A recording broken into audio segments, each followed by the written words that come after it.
everybody, this is Mrs. Zono, and I'd like to read you the classic folktale called The Shoemaker and the Elves. Sometimes it's called The Elves and the Shoemaker.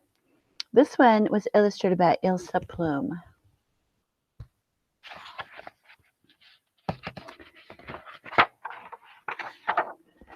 The Shoemaker and the Elves, retold and illustrated by Ilse Plume. Poor Antonio the shoemaker, when he was an old man in Italy, his luck went bad, and overnight he lost his fortunes to the wind. "The larder is empty," said his wife Bettina, who was a seamstress. "What shall we do?" "I don't know," said Antonio.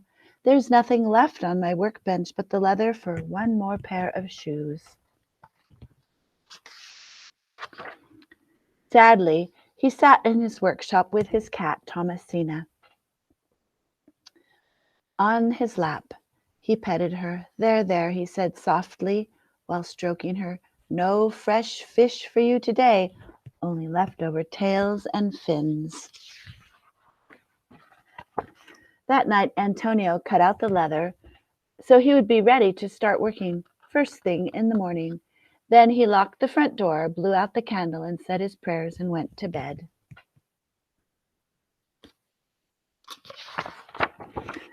As soon as the rooster crowed in the morning, Antonio jumped out of bed, eager to begin work. To his great astonishment, a miracle awaited him in his workshop. A brand new pair of shoes, all finished and beautifully made. He couldn't believe his eyes. The shoes were perfect, down to the very last stitch. Before Antonio had time to run and tell Bettina what had happened, a customer came and bought the shoes. They were just the right size. She was so pleased with them, she paid double. There was money for Antonio to buy enough leather for 2 more pairs of shoes and some fresh fish for Thomasina. That evening the shoemaker prepared the leather. He was so happy he whistled as he cut the pattern for 2 pairs of fine boots. Bettina sang while she made the supper, and Thomasina purred contentedly. When at last the clock struck 10, Antonio tumbled into bed, pleased with his day's work. Once again, as the rooster's crow announced the beginning of a new day, Antonio bounded out of bed. To his surprise, there were 2 new pairs of boots on the workbench, as beautifully made as the shoes of the night before. Again, customers came and paid very good prices for them. This time, the shoemaker had enough money to buy leather for 4 pairs of shoes, and so it continued until at last he was prosperous again. Prosperous is a big word that says he has more than enough money.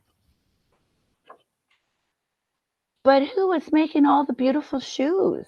At first, Antonio did not want to question his good fortune. Then, one evening just before Christmas, he said, "Bettina, why don't we stay up tonight so we see who does this magic?"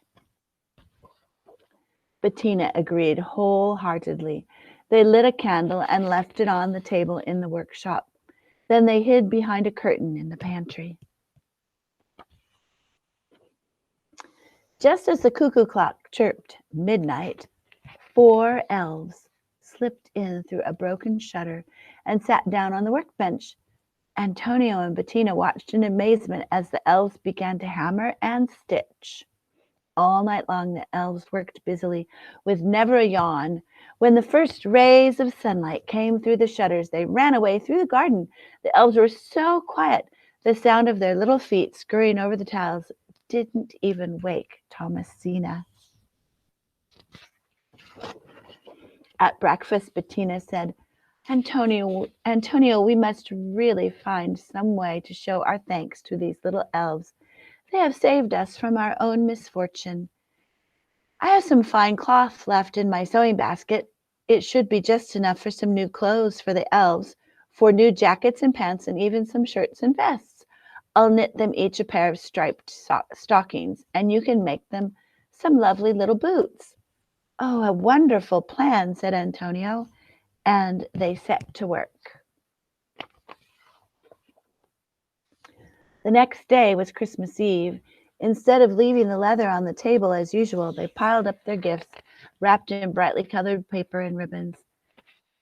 Then they lit the candle and hid in the pantry once more. At midnight, the elves crept into the house, eager to begin working.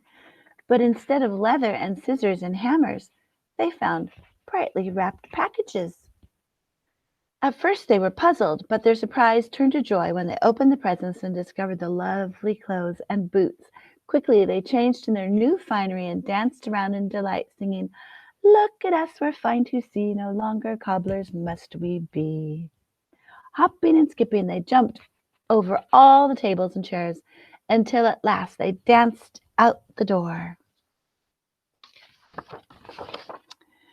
From that time to this, the elves have never been seen again. Once more, Antonio makes the shoes and boots himself. But all the people of the town come to his workshop to buy them. If you stop by his shop some morning, you are sure to find him in. Bettina will be working in her garden, and take care not to step on Thomasina, stretched out in the sun beneath their feet. That is the story of the elves and the shoemaker, or in this case, the shoemaker and the elves. It is a Christmas story, and it's been retold so many times. Nobody knows who started the story. Now, I wanted you to know that Christmas season is supposed to last for 12 days, and January 6th is the last day of Christmas. It's the 12th day. So our Christmas season officially ends on January the 6th. I hope you enjoyed that story, boys and girls.